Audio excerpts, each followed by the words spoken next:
All right, welcome back to Waste Some Time with Jason Green. I am Jason Green, bringing you brand new interviews right here on YouTube. When I started this show 4 years ago, I think it wasn't easy to get guests to come on. You had to rely on your friends and guilt your friends and tell them, "Don't worry, one day I'll have subscribers and we'll be able to hawk your stuff better." And a few of my friends came on, including Jizzy Pearl, which turned out to be a really fun interview. We were talking about his books. And then after that, Jizzy came back and we watched his crucifixion on the Hollywood sign. One of the things that people associate with Jizzy Pearl. Not everyone could be associated with being crucified on the Hollywood sign, but we watched that video and we've discussed his career. So if you're looking to hear about those things, go back and watch the interviews. We'll link them below because today we're talking about present Jizzy Pearl and most importantly, his brand new album, Jizzy Pearl's Love Hate Punk Rock Fiesta, which is available everywhere right now. Link in the description. Jizzy's been on a whirlwind media press tour. He's done 400, 500 interviews a day. He's been on ham radio, Morse code, everything. He's really been out and about. But finally, he returns home, and I'm happy to have him here. We're going to talk about Punk Rock Fiesta right after this. Just wanna waste some time with you. Sometimes it seems too good to be true. Nobody out there to waste time with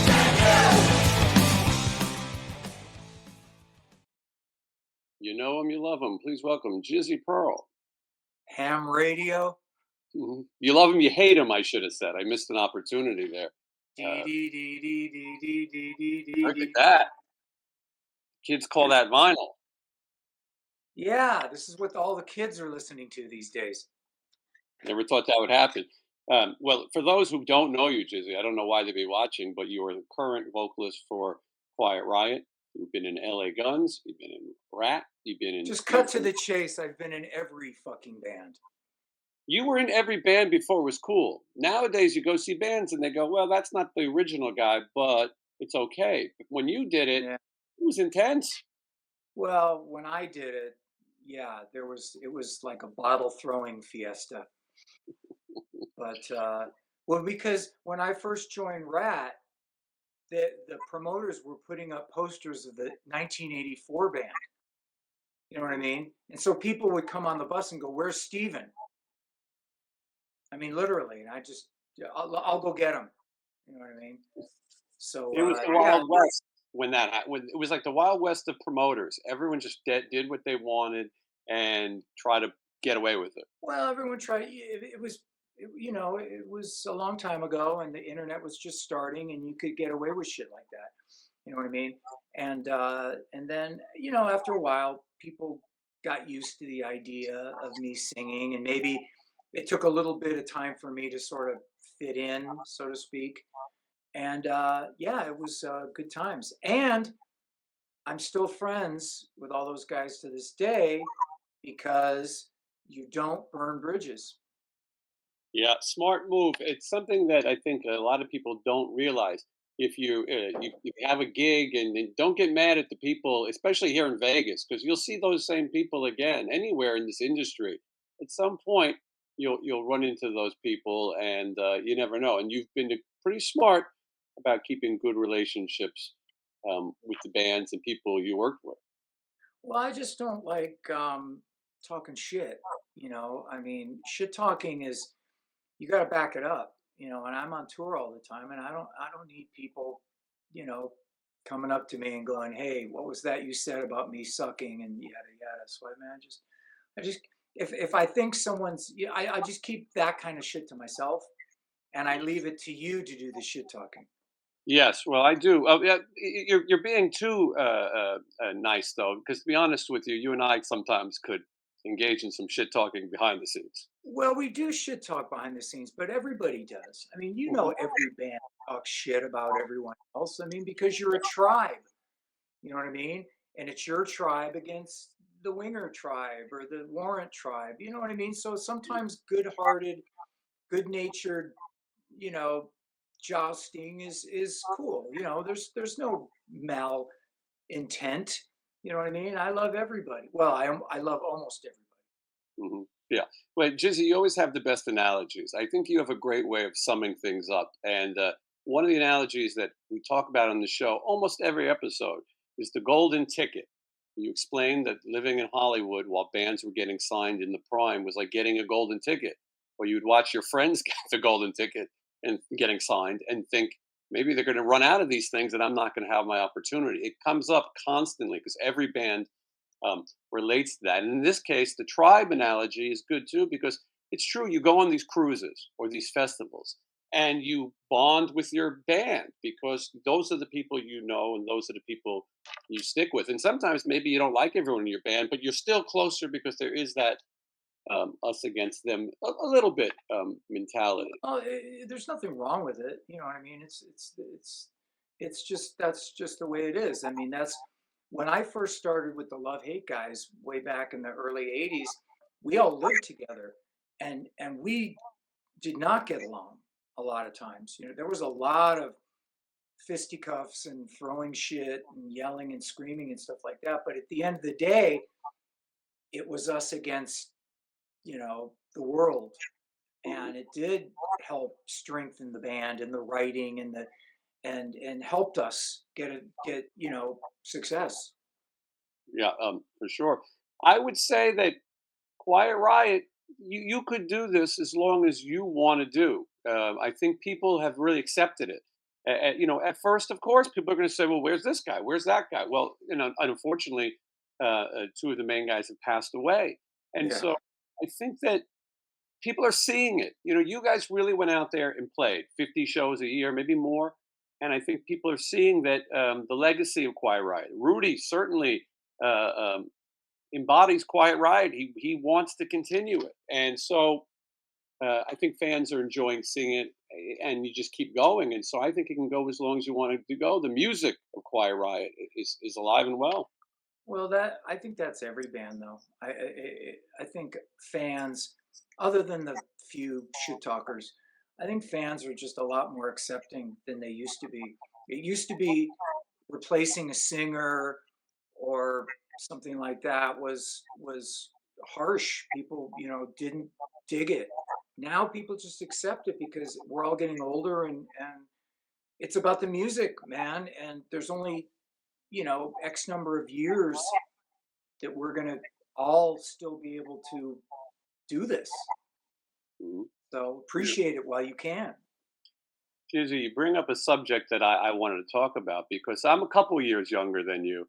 And I think to myself, as you hit certain ages, you start to think, what's the future got? Me, I'm out shopping for plots, and coffin fittings, and maybe I'm premature on that, but you best Cremation services. you got it. Every day I figure who's invited to my service and who's not.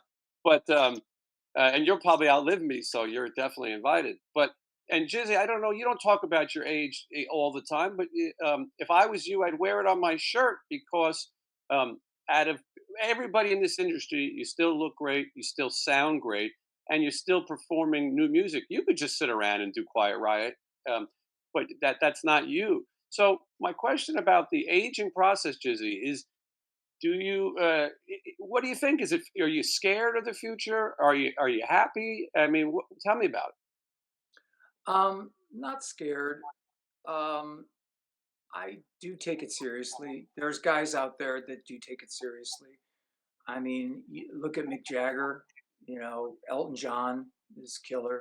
I mean, you don't have to go down with the ship, man. You just have to do the work, put in the time, and that's all. I mean, for me, gigging has always been an exceptional privilege. Even when I was a kid, you know what I mean? You get nervous when you go out there. Even right now, I'm doing a gig in Canada and stuff like that. I mean, there's a small degree of butterflies before you go on because but that's what fuels your excitement to go out there and do it and to be good. I mean, I don't want to be haunted by the ghosts of shitty YouTubes for eternity. You know what I mean? It's just you always have to assume that every time you get up on stage, you're going to get recorded, and these phones are like, you know, they're like professional recording studios now. So they catch every horrifying nuance. Yeah, So no, that's it's you're definitely in front of a reviewing stand at this point. Anyone who knows you don't do things half-ass. Every aspect. You wake up in the morning and you're starting to figure out what's next. You haven't sat back and waited to see what happens. And as you said, you've stayed in shape. You run, you work out, you take care of yourself. But you're not a guy. I mean, you definitely party. I mean, you're not someone who was clean and sober your whole life. You partied pretty hard, right? well, yeah, partied past tense. Yes, yes. A lot of drinking, for Mhm. sure, for sure. But it was fun. It was good times. I And mean, you live. when we first started, you're fulfilling all your Hammer of the Gods bucket list dreams. First arena, first time hearing your song on the radio, first time you're on MTV. I mean, there were so many awesome milestones, and no one was going to rob me of my uh, Hammer of the Gods moment. You know, not girlfriends, not parents. You know what I mean? So yeah, I definitely seized the day. Yeah, you did for sure. But you also grew up. It might have took a few years, but you're a married guy, and this is a business. You're not out to party. You're out to promote, and you're here to promote a new record too, which is the what main thing we're here to talk about, which is Yes, punk rock yeah. Fiesta. Here it is, right here.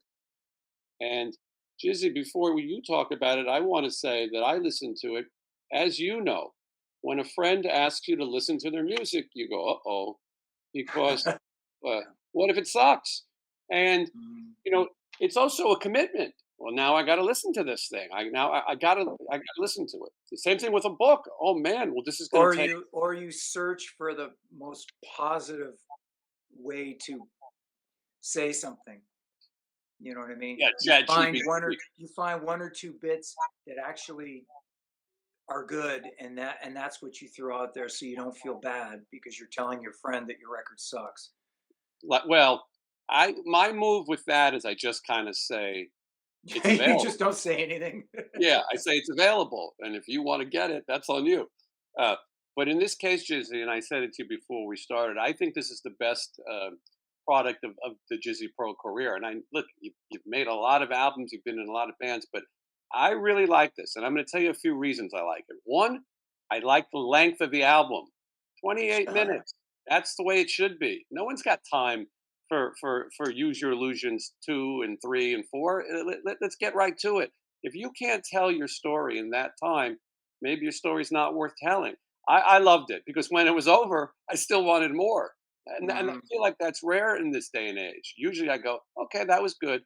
But I thought that the songs, look, the tempo of the record is fast. This is a fast paced record, but it's heavy, but it's not to the point where there's not you're not abandoning hooks for it. The songs have hooks, and like I said, I really liked it. And for a rare time, kept saying, I want to hear the next song. I want to hear the next song, and liked it. And that's my stamp. If people want to trust me, then I recommend they order this I lovehateofficial.com. They should trust you. They should definitely trust you. You have a trusting face. Something.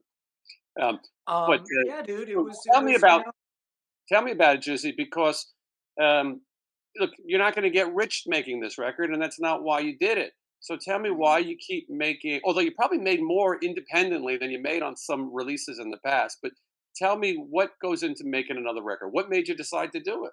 Well, new music, making new music is hard these days. You know what I mean? It's not like the way it used to be, where you knew that you would get a return, so to speak. Because writing songs, record, and plus, I mean, it's all me basically. I mean, I'm sort of the producer, cheerleader, writer. So it's a lot of work, but then you get it the way you want it. When you do these records like this, you know what I mean? You don't have to rule by committee. You get to kind of have it the way you want. You know what I mean? You get to kind of call the shots, which is also pretty cool. And I kept thinking suicidal tendencies. I kept thinking institutionalized. I kept thinking, old school fear and dead Kennedys and stuff like that. I love the attitude and I love the aggression. I always did, you know what I mean? And they had good songs, punk rockers. When you talk about punk rock, a lot of times people think that that means that people didn't know how to play, but that's completely wrong. I mean, it's hard to play that stuff. Yeah. Try Yeah, down absolutely. picking like Dee Ramone for 45 minutes. It You know is what I the mean? big misconception of punk, and yeah, it's hard to do. Most people's hands would lock up or couldn't do it, and same with drums. You'll see a drummer who's not a punk rock drummer try to play open, and they're winded trying to play those songs for so long. And punk rock is a way of life. That's why I like the title of the record, because punk rock is not just, it doesn't just have to be one, two, three, four and sound like the Ramones. It's an attitude, and this It record is definitely attitude. has. It is attitude. It's also tongue in cheek, obviously, because I'm the love hate guy, and love hate, has a legacy of rock in a certain genre. You know what I mean? Like the Guns N' Roses genre and stuff like that, blues based, I guess. But this was just different. It was me just trying to to keep the torch alive. You know what I mean? And make something exciting for myself in my salad days. Well, so how long does it take to write something like this, and then how long does it take to go through the recording process?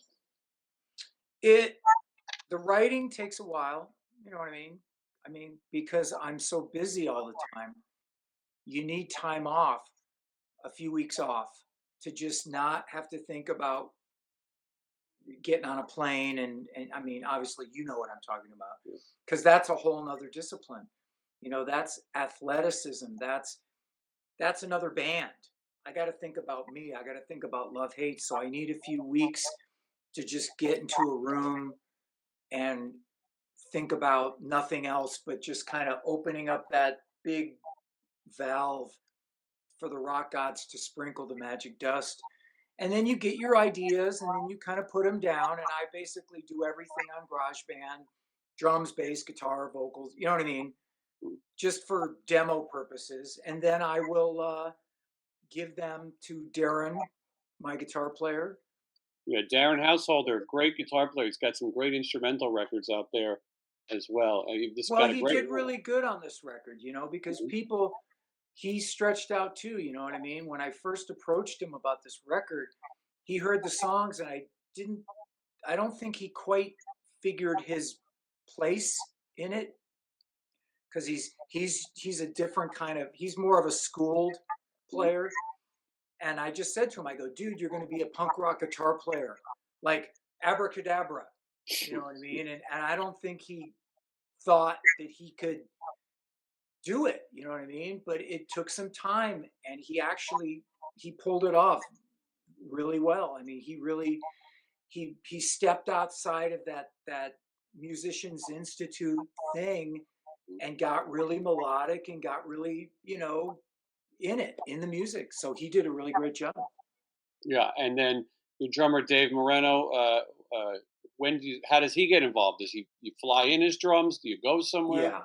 Well, he lives in LA, so basic, and he's got his own studio, and so we just kind of, he's done most of my records. So for him, it's just a couple of phone calls. What do you think? What do you think? What do you think about this?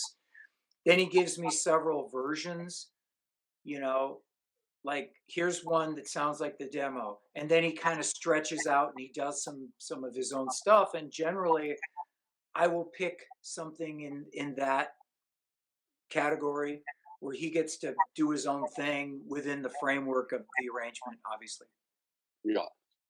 So I mean, pretty much you're doing your vocals at home, right? Yeah, yeah. You build your own vocal booth in the house, and then go from there. Well, it works better that way. It works better that way. I mean, obviously you have to have, a good mic and you got to know what you're doing, but it works better that way. I mean, $40 an hour, $50 an hour, to go to some guy. It's just, if you have the skills, you could do it at home. And it's better because then you can go in at your leisure, and you can go in and listen to it and fuck, I can beat that. And then you just do. And anyone who listens to the record, if I didn't say it was recorded at home, no one would know. It sounds just as good as any record that's made, in a overpriced studio. Well, we recorded the drums. I mean, Chili's got his house has a real studio. I mean, it's a real studio. He's Yeah. got thousands of dollars of gear in his studio. So drums obviously have to be recorded. You can't record drums in someone's living room. No, You know what I mean? drums are It's got to be usually done. considered the most important part. You have to have that foundation, and they could sound really bad if they're not recorded well. Well, you got to know what you're doing. And then, I had Darren record in a real place, but not, $750 an hour place, but a real place. And yeah, what I mean? It's just when you've done records all the time, like I have, the technology helps you as opposed to someone that's just starting out that thinks he's Jimmy Page and and he's not. Mm. Yeah, no, I completely understand. It's good to see the technology support some of the older musicians or musicians who've been around because a lot of people aren't learning it. I mean, like I said, you're always sort of one step ahead. You can't just sit still, and when you learn something, you learn it well. And now you have this skill that, like I said, not everybody has. Some people don't know what to do. They have to go be recorded, and in your case, Or you're be independent produced. or Right. be produced. Right. Another massive thing. In this case, this is your project you're producing. And again, we're talking about Jizzy Pearl's Love Hate, and the record is called Punk Rock Fiesta, available. LoveHateOfficial.com. I like the old days when you could say it's available wherever records are sold. And then we could say Sam Goody, Coconuts, Nobody Beats the Whiz. Licorice pizza. Look, that's a really vintage one. Yeah, Tower Records. Um, but you listen. You can get it online and you can stream it. But Yeah. I think people should support and buy a physical copy. And look, you've been selling out. I went to your website. Are we sold out of CDs? We kind of are. Yeah, we kind of are. And we're almost sold out of vinyls. Did But you underestimate I'm sure Jizzy? there's going to be reissues and you know what I mean? And Do you think you underestimated the sales? um I don't know. I don't know. I'm in the record company is kind of doing a lot of that stuff. I mean, Mhm. I'm in the art department. I'm not really, when I started to do interviews a month ago for this record, it's just a weird thing. Like you and I know each other when we're having a conversation. It's kind of awkward to talk about yourself all day with all these. Well, it's awkward to talk about yourself if yourself isn't your favorite subject. There's a Yeah. lot of guys out there that truly love talking about themselves. I mean, and that's just what they do. They dig it. They got the gift of gab. And for me, the making of the record, it's a skill set, and I can dig talking about it. How do you produce? How do you do this? How do you do this? Because it's skills. You know what I mean? But selling is a whole different thing. I mean, that's what record companies are supposed to do. Mhm. And in this day and age, record companies depend on people going out and promoting and doing these interviews and kind of pounding the pavement because we're trying to get the word out. It's a different type of thing. No one goes into a record store. And so you want to hit social media and you want to hit YouTube to let people know about the record. But it's difficult to sit there and say, what you thought about when you wrote every song. And sometimes it's better not to know. Mm. Sometimes I want mystery with songs. I like to just hear the song. I don't really need to know the entire. Everybody feel it's this Wikipedia thing. Everybody feels like they got to know everything about everything. There's no mystery anymore. I mean, if Led Zeppelin what Led Zeppelin represented to me was the mystery of, Mhm.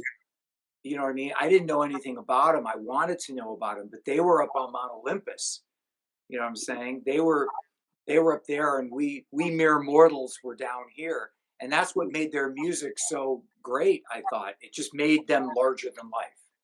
Yeah, I love a good gimmick, but nowadays it's hard to pull one. If you try to hang yourself on the Hollywood sign now, sure it would Yeah. get out, but it wouldn't be this mystery. The fact that it wasn't as talked about at the time has only made it more legendary now that we sort of wonder about it and still ask you about it. Now, in 1 second, everyone knows everything. Do you know there's guys in Vegas that actually are trying to beat the Hollywood sign stunt? They're coming up to me, or they used to, and they come up to me and they, "What do you think I should do if I did this or this?" I'm just thinking, first off, you're going to die Mhm. because I almost did. When I hung on the Hollywood sign, there was no OSHA safety regulations attached to this piece of shit cross with a little tiny piece of, yeah. I mean, we just, it wasn't meant for safety. It was, we thought that I would be up there for 20 minutes. The cops would see me. I'd come down. I'd be on the news. Hey, Columbia Records, Jesus Christ pose. I didn't know I'd be up there for 2 hours. Yeah. So, it's just that was a lucky accident that happened, and I didn't break my legs. You know what I mean? And it's cool. The legacy of it is badass. I mean, you can see it on my YouTube channel. I mean, in all its glory and stuff like that. But you can't. You know what I mean? You can't beat it. You can't No. beat that. You can't beat it, and also, by the way, anyone watching who thinks they would try, you're gonna get some serious jail and some serious fines. They're prepared for it now. When you did it, maybe it was a little different. Well, they put up Or all those motion sensors after I did mhm, it. That's so funny. Like there's these loudspeakers. Get away from the sign. mm. You know what I It's mean? like the Jizzy Pearl law they've passed. Well, yeah, it's like issuing an Amber Alert. You know what I mean? Mhm. Yeah, it's But yeah, better. I mean, you can't you those stuff like that. You can't beat that stuff. Those are just happy accidents in the pantheon of rock, and you know, local band thinking that he's going to hang off the Vegas sign or hang off Vegas Vic. Remember?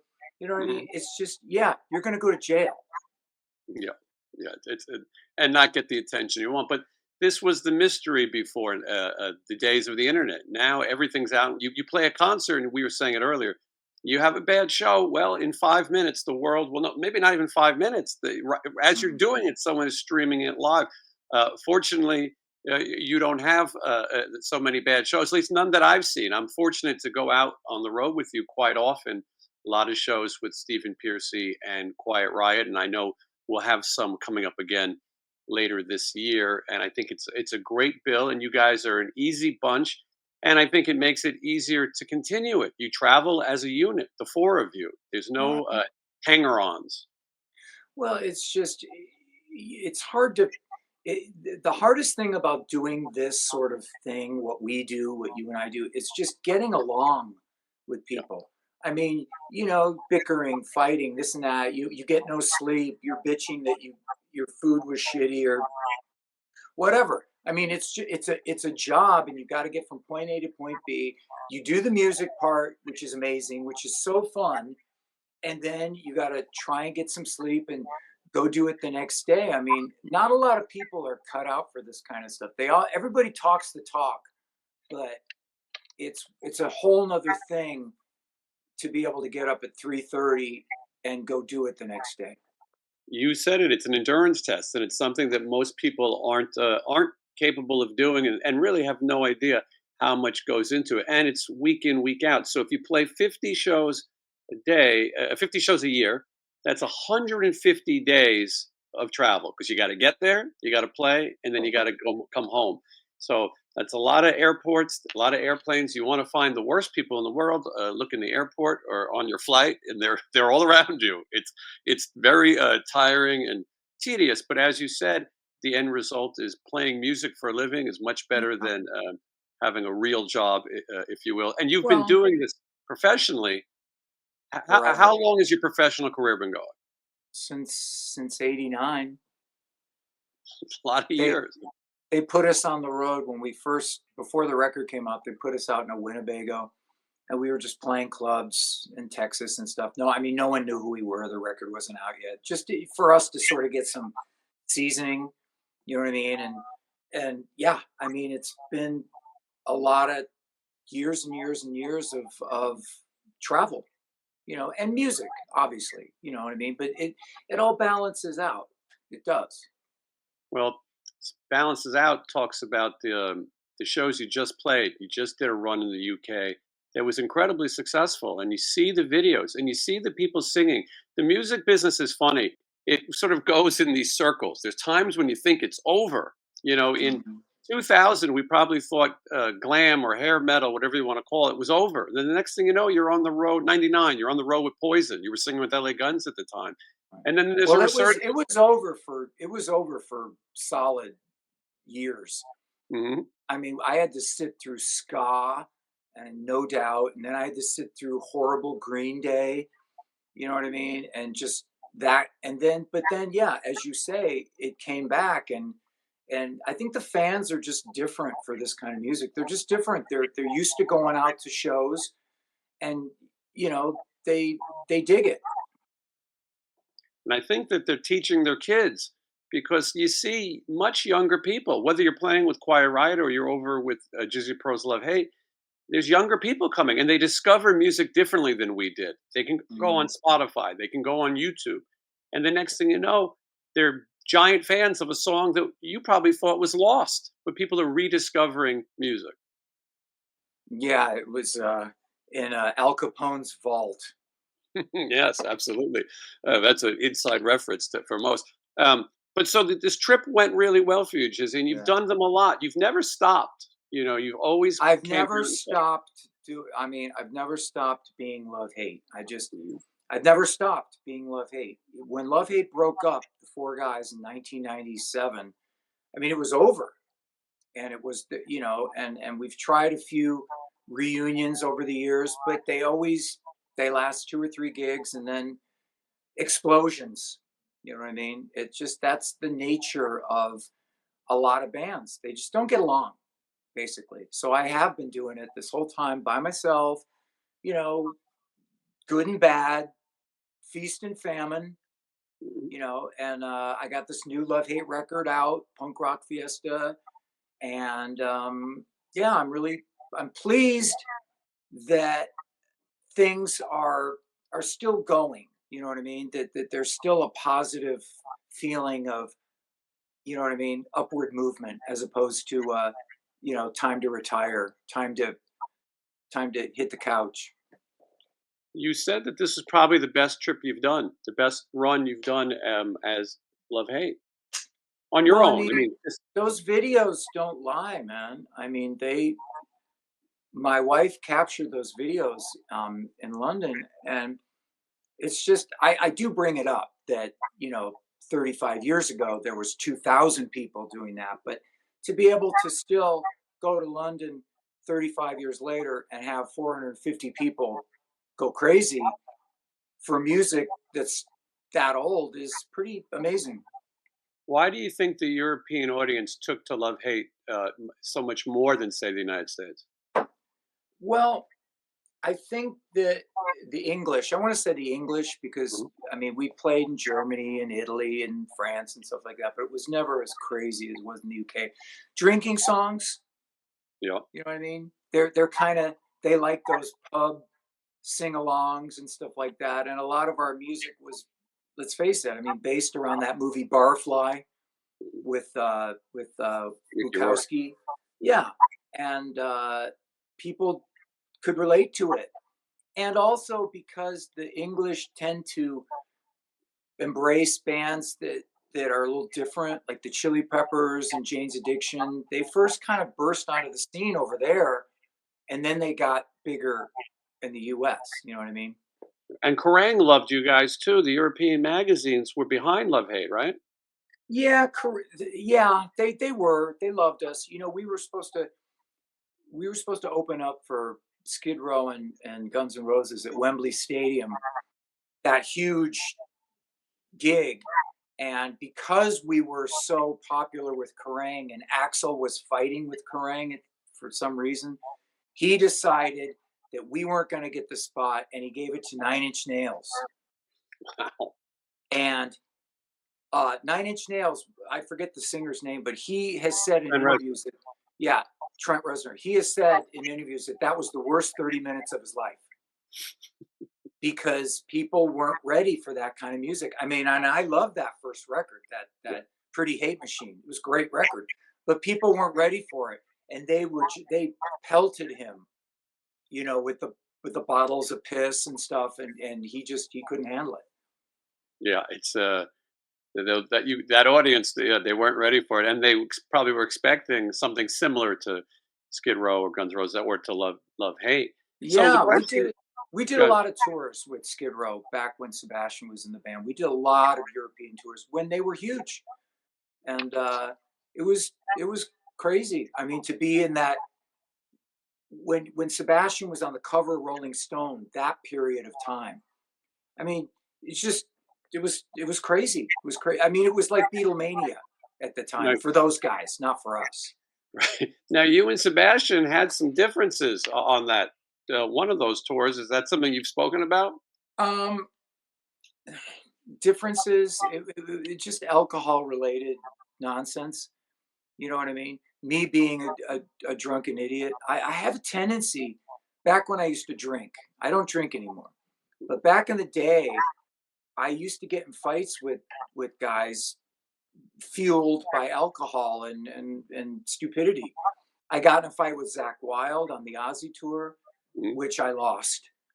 Um, I got in a fight with Sebastian, but it wasn't a fight. It was kind of posturing fight. You know what I mean? And oh, he's going to kick me off the tour, and then the next day we kissed and made up, and yeah, I mean, it was totally fine. But at the time, I was the tour ruiner for about 24 hours. I was the goat. Yeah, you pick on you when you get drunk. You picked on some big guys. I got in a fight with remember Exposure 54? I don't know if you remember that club that was in Hollywood. I don't remember. It was a rad killer club, and I got in a fight with remember the Four Horsemen? Yeah, sure. Yeah. That guy was a big dude, and him and Mhm. I went at it with pool cues one night at a bar because I don't know because reasons. We're drinking. Anyway, we went at it like Braveheart, dude. It was gnarly. And then we joke. 20 minutes later, he's buying me a beer, and you know what I mean. It's just good-hearted fun. Just kind of hammer of the god shit. Mhm. It's crazy, and those kind of things, I don't think happen today either. And the way bands tour and the way people, and maybe people have grown up too, but uh, this is definitely of yesteryear. Um, so for Love Hate, Jizzy Pearl's Love Hate, what's next? Because we know Let's that. just call it love. Let's just call it love hate. Okay, I prefer that. Yeah, Okay, yeah. because I because just that want to because make sure that you don't. I didn't know if there's some legal reason to add the Jizzy Pearl, or you just want to be clear. I just want to be clear that I am love hate. Mhm. The future of Love Hate. Let's what is in What store? is Because the future? What well, is the future? we know your day job is Quiet Riot. I mean, that's Mm. what you do. That's what people know and they're going to see, and especially here in the states. So, what is next for Love Hate though? Now, look, we still got a record. Punk Rock Fiesta is available now. Obviously, we don't want to move too fast, but will there be more? Lovehateofficial.com.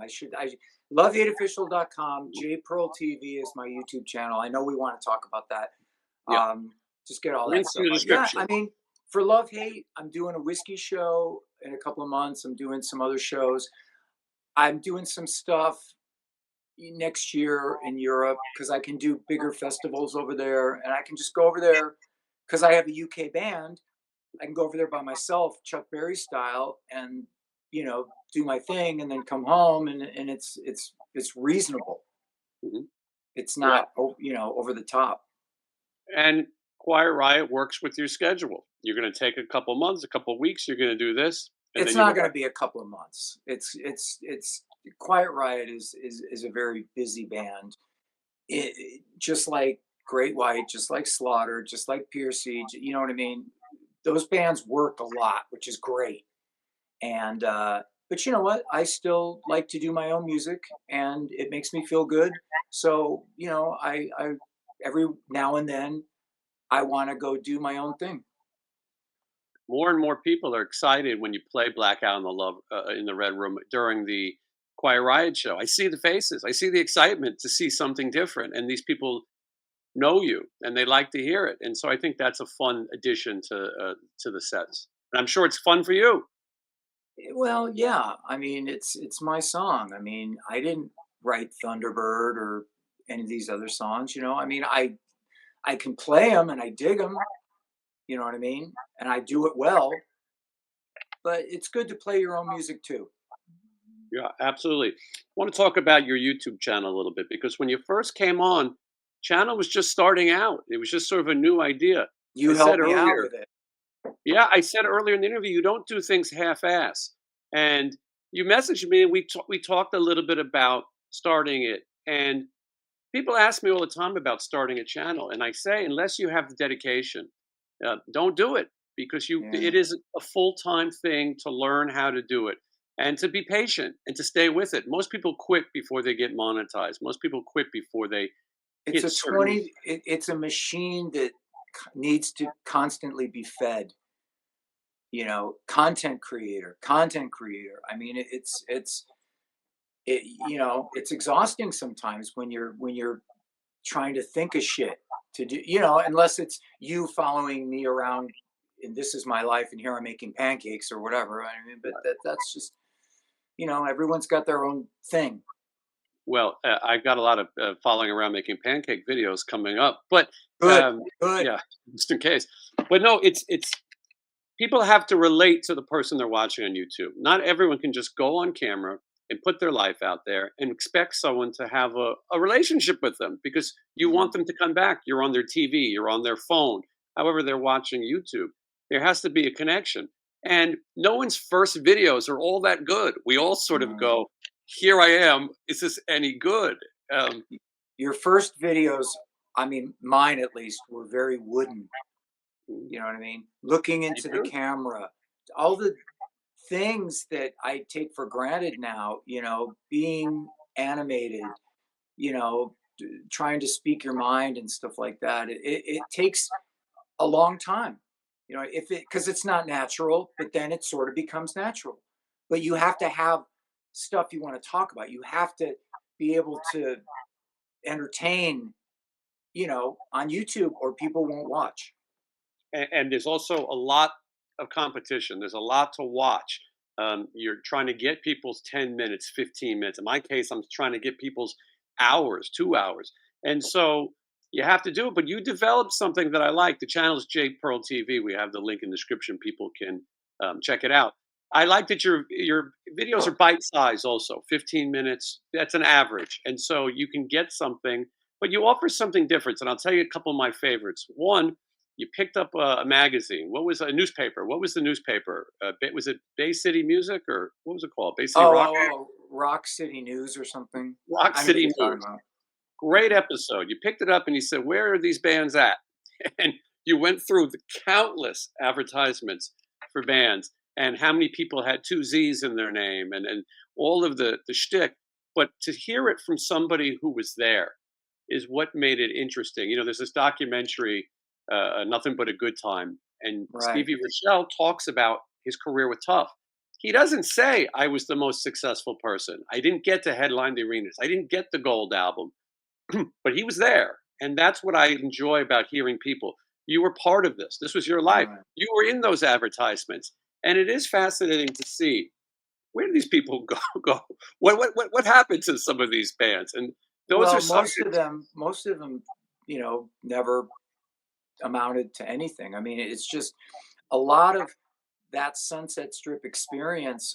I mean, there were a lot of talented people, you know what I mean?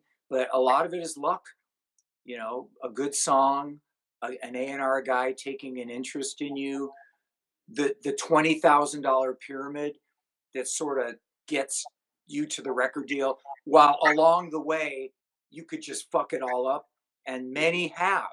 Many have. I knew guys that were really talented and good songwriters, and they would have the showcase, and they would get really drunk the night before and lose their voice. Mhm. And that was their kind of one, Shot. javelin throw in the Olympics, and they fucked it up. It's Yeah. just the rock god said, "No way." I, I like I like that episode, and I like your honesty. I respect your honesty in general, and I think not everyone understands your personality. Some people think you're a mean guy or you're not nice, and I think now that you're sober, maybe people think a little bit differently. But I don't think people understand your personality. But or not some people, but the videos really show an honest take on things from somebody who's lived this life professionally and is Mhm. still living it. And so you did a video about Skid Row that sort of went viral. I think that's Right, where your right, channel turned the corner. Everyone has that one moment when people invest and now they're going to right. subscribe, and you gave honest opinions and you talked, and yeah, it made some headlines, which don't hurt YouTube videos, but you didn't do clickbait.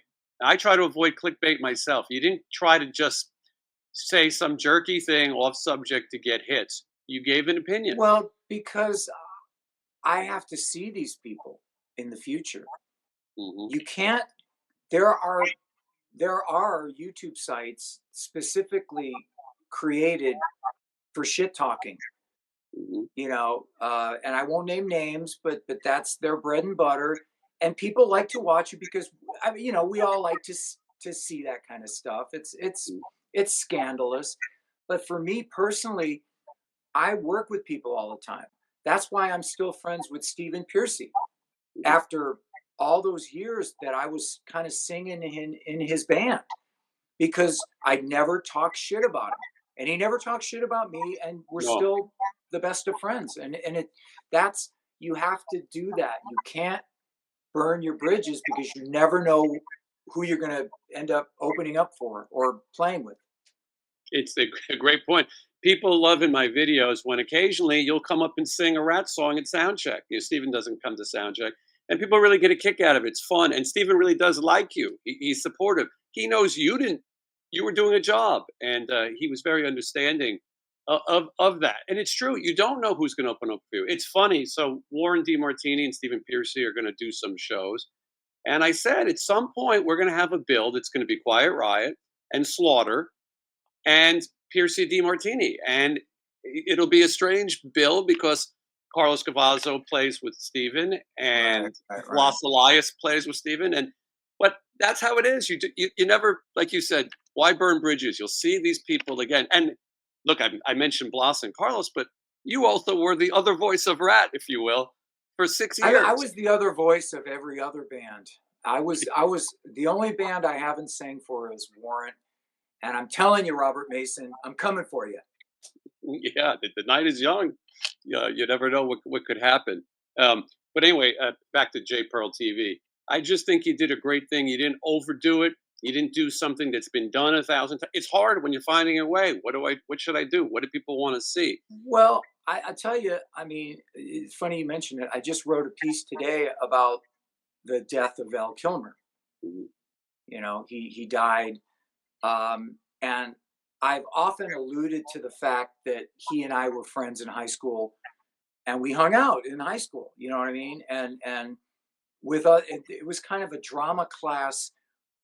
There were a bunch of famous actors that were in this specific drama class, Val being one of them. And I was buddies with the guy. I mean, I was 16, he was 15 or something like that. And so I just kind of wrote this episode about it and kind of, you know, touched on it.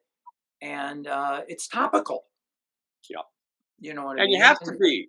That is part of this. You also have a great story about the Doors movie in one of your books. I mean, the Doors parallels in your life are interesting. About Yeah, I Val. wanted that role when I was young. Well, Penelope Spheris, who did the Decline of Western Civilization movie, we became friends. And when I got my record deal, she called Oliver Stone and said, "You got to get this guy. He looks just like Morrison." And she called me and she goes, "I got you an appointment with Oliver Stone." I was just going, "Huh?" She goes, "You're perfect for the Doors movie. You're perfect." And I just go, "But I can't act." Doesn't matter. Doesn't matter. just dress up like Jim Morrison and go down to Santa Monica. And so I did. I just said, fuck it. I went to Santa Monica dressed like Jim, and I did look like him. I still kind of do. And I was passing all these Ray Manzarek wannabes and John Densmore wannabes, and they all looked like the cast of The Doors, and they were all giving me shitty looks. Who does this guy think he is? And anyway, I met Oliver Stone, and I just found out that Val Kilmer got the part. I was like, Val, you, damn you! Mhm. He did it again. Mhm. So, It's it's a great story, but it's also topical as part of YouTube because our minds only work for so long, and the algorithm only cares about us for so long. And you want to get out there and have something that's people are going to relate to in time. It happens to me all the time. I put out videos because I believe in them and I like them. I pick subjects. I did a video about the restaurant from the TV show Alice.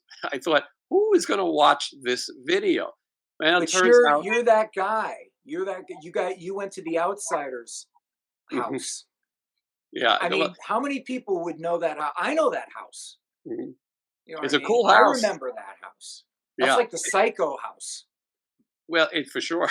If you find the people who relate, I'm a pop culture nut. If you find people who relate to it, you have an audience. Well, Linda Lavin, star of Alice, happened to die right before the video came out, and then 65,000 people since have watched this video of me going to a Wow. diner that's in it, for 1 second. So YouTube is a fun adventure. I like it, and like I said, when you were starting, if you stay with it, it is a rewarding thing. It is something that Well, you have an instant voice now. That maybe you wouldn't have had from posting on social media. it's expression. It's different. People ask me why I do it because I mean I don't make millions of dollars. You know what I mean? But I do it because it's a form of expression. It's kind of, you can write a short story and you can put it up on YouTube. You know what I mean? And it doesn't take you 6 or 7 months to write a book. You can kind of do it on YouTube and get the same gratification because you're able to tell a story. So Yeah, I I dig it. agree. I feel like you're getting close to 7,000 subscribers, right? Yeah, I'm working on it. I gotta grind your subscribers. We gotta Mhm. slowly Just choke. our- All they gotta do is just hit the subscribe button. And people hate it when you remind people over and over and over. But all you gotta do is do it. That's all you gotta do. mhm. And it's And I know free. you, Um, yeah, it's just, but it's just getting people to effing do it. Yeah, and I agree. As much as I'm on YouTube, I sometimes am reluctant to subscribe to things. I don't know why. I do subscribe to J Pearl TV though, and enjoy the videos, and I think other people would as well. Love Hate Punk Rock Fiesta. It's That's available right. That's right. right now. LoveHateOfficial.com. Orange splattered vinyl. That's what I think is the cool one. There's only so many left though. So Right, right. Well, it's all of them are sold out. I mean, it has actually, the record's only been out a month, and I've already sold out of all my CDs and all my vinyls, and there's going to be more made. And I'm doing another video for my second single, and I mean, what is the it's just, single? Over the Edge. That's one of my favorites. I made a list, Jizzy, of my favorites, and I think they all run back to back. But Wrath of Love, um, I'll Be Your Shadow, and Over the Edge. Those are my three favorite tracks. I like them all, but those Mhm. really stood out. So I think Yeah, people. it's cool, man. It's a cool direction to be able to change direction when you make records. It's cool to be able to do a bit of a left turn, but still be rock and still be heavy, but be able to kind of change it up a little bit, and then have your audience come in and go, okay, I dig it. I see what you're doing here. It's a little bit different from the blues Zeppelin thing, but it's kind of cool. And it, as you say, it's fast. You know what I mean? It's like good workout music. You just put it on and it makes you want to, just kick ass. It might be sacrilege to say I like this more than the old Love Hate records. I really enjoy these songs and this tempo, and I just think you got something that that's also timeless. I don't think it's something that gets old. I think this is the kind of music, right off the bat from the title track, record kicks, and I think that just got to keep getting people to hear it. It's doing well, but want to get people to hear it. Well, the problem is getting people to get over the fact that most records come and go in a week. You know what I mean? Because that is unfortunately the state of music in 2025. Your record comes out, you get one blabbermouth mention, and then it's kaput. You know what I mean? And people are kind of used to that. Whereas back when we were younger, we had a collection of records that we listened to all the time and always listened to them and got something out of it and didn't get bored. Now people just kind of get bored, and so how do you have to inject fresh ideas. You have to have a good record and good songs, but you also have to keep the attention of the public, which is, basically they're very fickle. Mhm. Yeah, it's we still listen to our favorite records. It's hard to make room to put in new stuff because we're still listening to the stuff that we grew up on. Again, I think people will enjoy. They can let us know in the comments what they dug. They can go to your YouTube, J Pearl TV, Love Hate Official, and let everyone know what you think. Spread the word. That's the thing now. The reason that YouTube is a form of a living for at least for me is that people don't watch TV anymore. There's no No, MTV. So if they want advertising, they have to go to YouTube. Well, here we have instant gratification. You can go to Spotify and listen to the whole record right now. If you like it, go ahead and buy a physical right. copy. But it's quick. So you got to tell a friend. We're in the tell a friend time. Well, and you have to keep the tradition of good songwriting alive. I mean, you really do, because people always say that, why should I buy a record if there's only one good song on it? Or, you know what I mean? You hear that a lot, and and a lot of times it's probably true.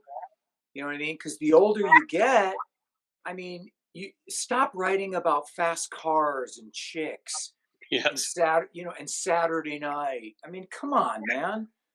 You're older now. Write about different subjects, stuff you see, or maybe a TV show that kind of freaked you out, and write about it, or write about a love song to your wife. You know what I mean? Or expand your horizons, and spend the time and write good songs. People respond to good songs. A good song can transcend, you know, a lot of the kind of apathy of of our culture. Yeah, and bad songs really become cringy. Fast cars and girls and the same shit that's been done. Boy, you just hear it and you go, "Oh my god!" And and the average person's going to move on. Your record moves fast. You don't really give people a break. I said it earlier. It kind of hits you, and 28 minutes later, you go, "Wow, I really like that." Yeah. But there's not a place to 28 take a minutes later, you want some Adderall. nap. Yeah, yeah, if you know anyone, let me know. But anyway, I really did enjoy the record, and I'm glad because boy, this interview would have sucked had I thought it was terrible. Anyway, Yeah, yeah. Well, thank God for that. yes. Jizzy, I look forward to seeing you again this year. I look forward to seeing Choir Riot. People can go and check Choir Riot's tour dates. Lots of shows, as always, coming up. Next year, I'll see you on the '80s cruise. Well, we're gonna see each other probably sooner than we think. I mean, because we play together all the time. I mean, it's just a fact of life, because we're on the same agency, obviously Sullivan Yeah, Big, Sullivan Big, Good and Time Entertainment. I personally want to see Piercy play with DeMartini. I am a huge DeMartini fan. I always have been. I loved playing with him when I was in Rat with two T's, Mhm. and I really am excited. I want to see those guys together. You know what I mean? Because it's legacy and it's history and it's killer. Absolutely. When when the first rehearsal took place, I said only 6 people are sharing in this moment when they first see each other again, and then run that set list. Me and the 5 members of the band, and it was just so great. And there's that magic, and music magic is becoming scarce these days. But there was still some spark to it, and hopefully people will see. And so, like I said, some shows with Quiet Riot. It'd be a lot of fun. I think it's a good mix. And anyway, I look forward to seeing you again. All the links are in the description. Love Hate Official to get the record. J Pearl TV to see Jizzy on YouTube. And Jizzy, you'll come back. We're going to get you to 10,000 subscribers. I'm And when you trying, dude. If all of your subscribers were to take the plunge, to take the Nestea plunge, the ice bucket challenge, things would be much better. But I do appreciate you, and I thank you so much because you have been a supporter, and you've helped. You helped me set up my channel. So it's good. I mean, we are in the matrix. Fellow content creators. absolutely, Jizzy, I appreciate you, and I look forward to seeing you again soon. All right, man. Sounds good. And thank you everyone for watching. Like, comment, subscribe, as Jizzy will tell you, and we'll see you again soon.